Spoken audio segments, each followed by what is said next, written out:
Lucas, é interessante isso, então, porque se a gente pensar em encontrar o equilíbrio ele não é estático, não é você chegar no meio e falar, pronto, cheguei e vou ficar sempre aqui.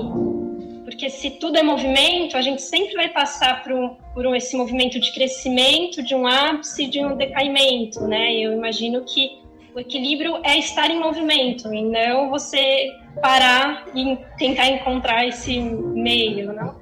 Seria algo assim?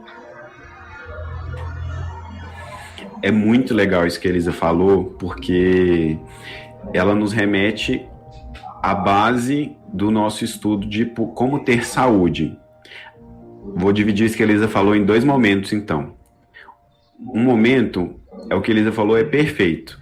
Tudo é movimento. Então, não existe um ponto perfeito de equilíbrio que eu falo, opa, cheguei, vou ficar aqui para sempre, porque eu vou estar sempre saudável, sempre feliz e sempre alegre, sempre realizado. Não existe isso, porque para existir alegria, a gente tem que sentir tristeza. Para sentir realização, eu tenho que perder algo para ganhar algo. Tudo é movimento o tempo inteiro. Lucas, o que eu faço então? Eu estou fadado a sentir alegria e tristeza o resto da minha vida? Nesse jeito que a gente vê a vida, a gente está fadado a sentir alegria e tristeza o resto da vida. Não existe um ponto que eu falo assim, estou perfeitamente equilibrado, então não sinto mais dor, não sinto mais desconforto, não sinto mais cansaço, não sinto desesperança. Não existe isso dentro do movimento do Yin e do Yang. Existe o que, então? O que eu posso alcançar? Alcançar a capacidade de me transformar o tempo inteiro.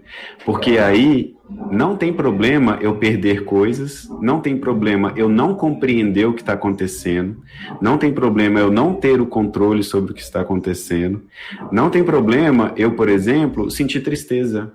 Não tem problema isso, porque isso faz parte da vida. Esse não ter problema gera a fluidez, que é a nossa natureza, que foi o que a Elisa falou. Então, é muito importante a gente entender que a nossa natureza é a mutabilidade. Dentro da medicina chinesa, a gente fala que é a mutação. Então, o ser humano, ele é a mutação em movimento. Ele é a transformação em movimento.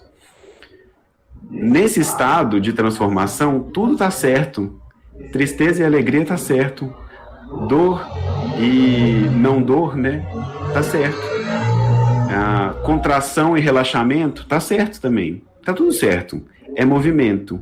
O que me afasta, o que me gera inquietude, que eu não consigo lidar com aquilo, é a minha resistência ao movimento da vida, à transformação da vida.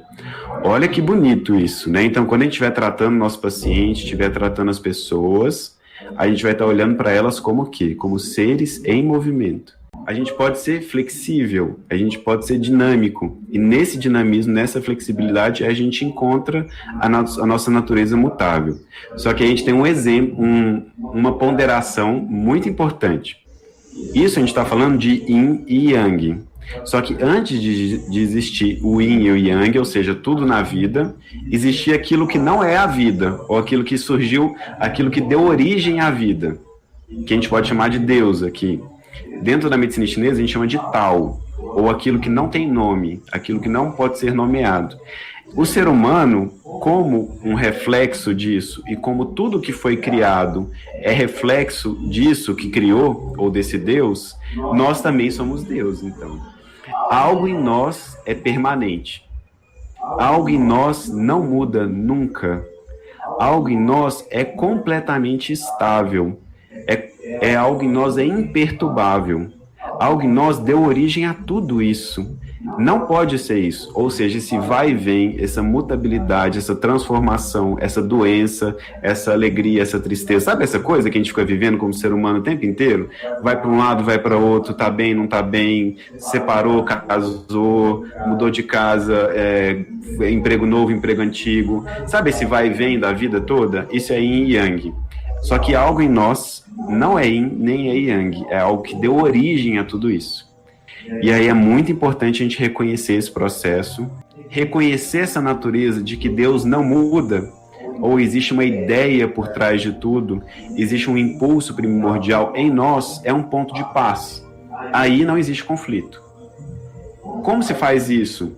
as religiões trataram de fazer isso, né? O religar a natureza mutável do ser humano com a sua natureza permanente, com aquilo que é eterno nele. Isso a gente vai tratar aqui hoje? Não, não vai tratar aqui hoje, porque quando a gente vai na clínica tratar as pessoas, a gente não trata Deus, porque Deus não adoece. Deus não muda nunca, não tem como Deus adoecer. O que é perfeito em nós é perfeito, só isso. Isso não precisa ser tratado, isso precisa ser reconhecido. Então o que a gente faz com Deus é contemplar esse Deus interior, é reconhecer esse Deus interior. Isso como terapeuta é muito importante. Nos ajuda a reconhecer esse Deus interior quando a gente percebe que tudo é movimento. Se tudo é movimento, uma parte disso é não movimento, é não ação, é o Deus interior, é a permanência interior. Então, o que a gente vai tratar na clínica? O movimento. Então, não nos preocupemos com Deus interior. Deus interior a gente só vai contemplar, só vai reconhecer, só vai nutrir essa visão. E na clínica, em casa, conosco, com os nossos familiares, a gente vai tratar as mutações, tá bom? O yin e o yang.